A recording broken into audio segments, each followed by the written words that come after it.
Come now, just a little further. Can you see the glow up ahead? Those are anglerfish. We keep them as ornaments in the decorative pools. Perks of the royal baths. Don't touch them though.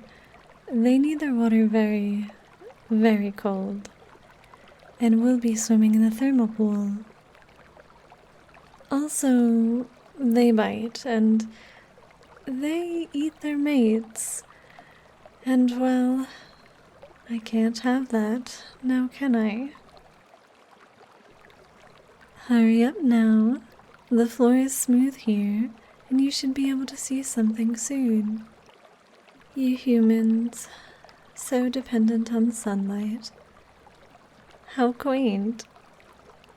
No matter how many winters you spend with us, you never seem to get any better.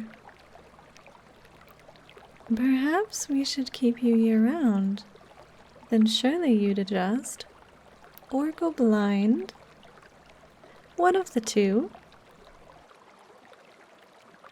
Oh, what now? We're almost there. Besides, it's nearly as bright as moonlight in here. Or are you shy? What? How should I dress for a swim? Don't you like it? This is the first I've worn it since the fitting. Tell me I'm pretty. Go on. Thank you. It's so hard to find an occasion for it. It does show an awful lot of skin. Not quite appropriate for an outing with the courtiers, but also a bit too showy for my personal spa day. Did I wake you up in the middle of the night to show off my bathing dress? We need not ask such questions. Besides, I can catch such a nice draft in these passages. It's raising bumps all over my skin. It's going to make dipping into the warm water so nice at the end of our cool walk. Maybe I should order a bathing costume for you too. We could be a matching set. Welcome back to the Underdark, cutie. Gift. But what about tonight? Are you going to go swimming in your pajamas? You're going to catch a cold. Go on, get changed. I stashed something for you behind those rocks. Then we'll towel off and I'll escort you back to your room. Want some help changing? I heard human nobles can't dispense with a butler or lady's maid to help them with their clothes. Maybe not a bad idea.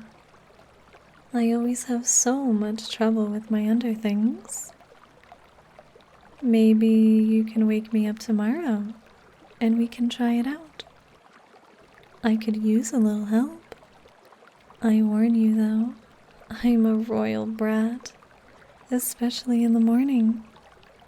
You might have to be rough with me to get me out of bed. I'm just teasing you, you know. This is how Drow show affection. You're supposed to say something like, "You presume too much, Your Highness. If I infiltrated your chambers, I would likely never leave. I would give you 10,000 kisses before I spoke a single rough word to you." You know, just empty flirting. I mean, sometimes it's not so empty, which is what makes it fun. You should take more liberties with me. I think it would make it easier for me to tell what you want. Shall we dip our toes in?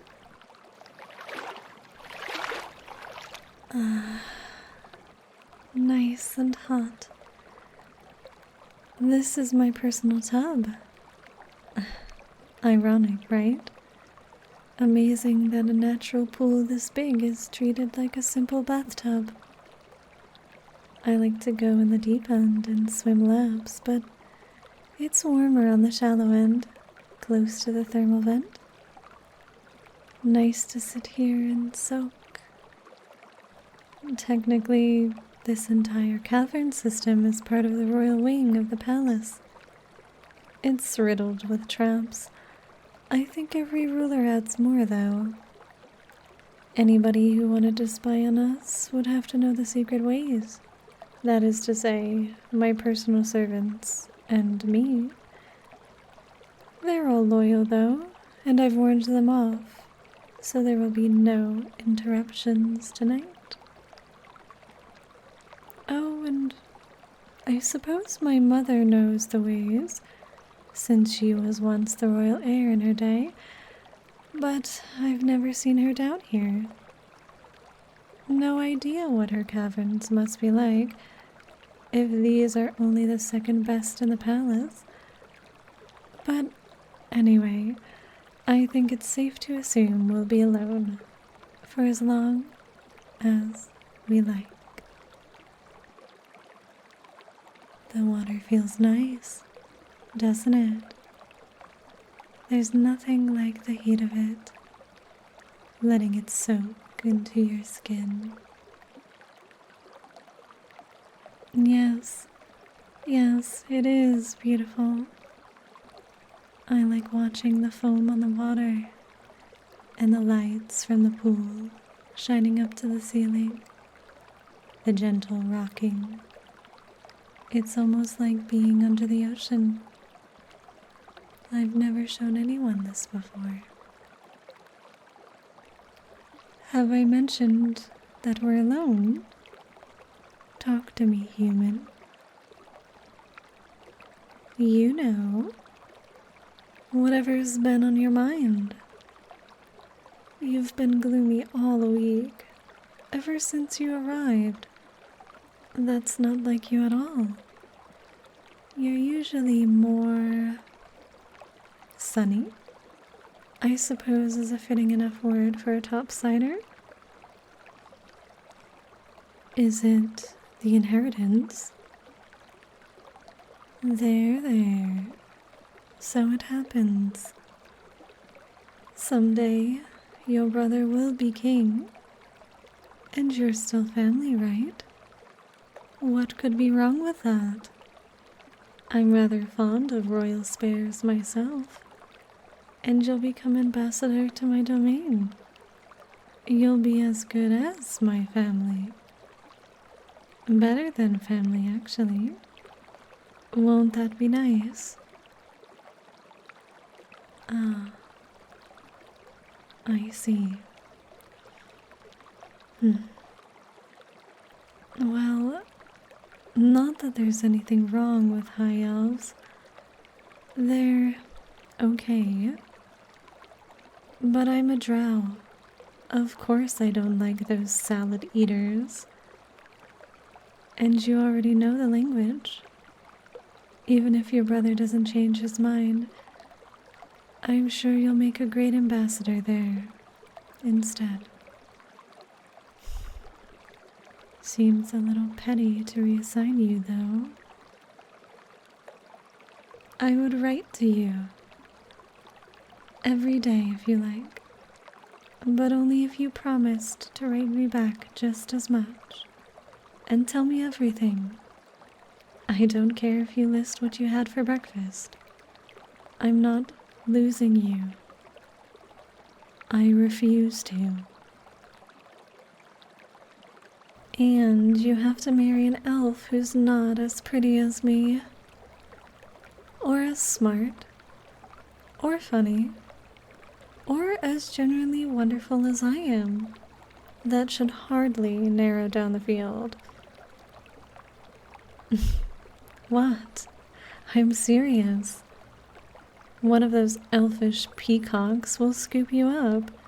And if you're marrying someone with ears like mine, I would prefer them to be as shrewish as possible.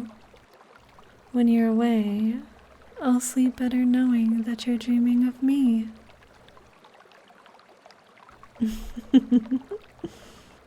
Of course you do. It's only fair anyway. I would miss you. It's really hard not to joke about it, because now that it's sinking in, it's kind of unthinkable, isn't it? I'd miss you like my right hand. I'd keep forgetting where you are. When you're coming back, I'd walk around the palace, looking for something. It would be wrong, I think. I'd miss you like the ocean misses the moon.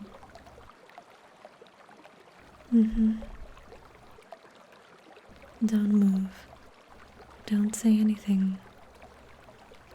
Just let me rest my head on your shoulder. I'm in my own domain. A heartbeat away from being the most powerful elf in the whole Underdark. Let me rest my head where I please. Just for right now. I told you, you don't have to say anything. I'm not expecting you to. You know what? This probably isn't even the last winter you'll spend with me. Who knows how much longer our paths are entwined? It makes me sad thinking about you going, so let's think about other things. Let's think about my birthday. Let's think about midwinter and games of chess by the fire, laying down on old rugs. Did you hear about Lady Aska and her paramour? The night before the wedding, they were caught in a wine cellar with a dog collar and... Oh, what's the use? I'm just sad now. Don't go. Please, don't go. And you know how I feel about saying please. I don't like anyone like I like you. And sometimes I feel like nobody likes me except for you. I mean, who else really knows me? Yeah, we could run away and grow mushrooms in the hinterlands like a pair of peasants. Stop it. Enough teasing. You're catching on and getting too good at it. I mean, you can't be serious, right? You'd give up everything just for a friend? That's absurd. Who ever heard of two friends running away together? You're a liar. You're a damned liar. Then marry me. Why not? Mother's always harping on about how I should take a consort. I know you. I like you. I want to keep you. If we do it now, then we'll be together, no matter what happens. Of course, right now. Haven't you been to a Drow wedding reception? There's no witnesses for the ceremony itself. Just an acolyte to ensure the rites are followed. And I dare say my rank as church superior isn't entirely honorary. This is a private place. A traditional place, in fact, for such events. No, I swear I didn't plan this. I wouldn't ambush you like this. I'm sorry. I didn't know you were worried about being sent away. It seemed right for a moment. Silly me. Maybe someday, if I'm lucky. But of course you're right. This is no sort of thing to just dive into. I've got a kingdom to worry about, and my mother... Come on. We've been talking too much. Let's swim some together.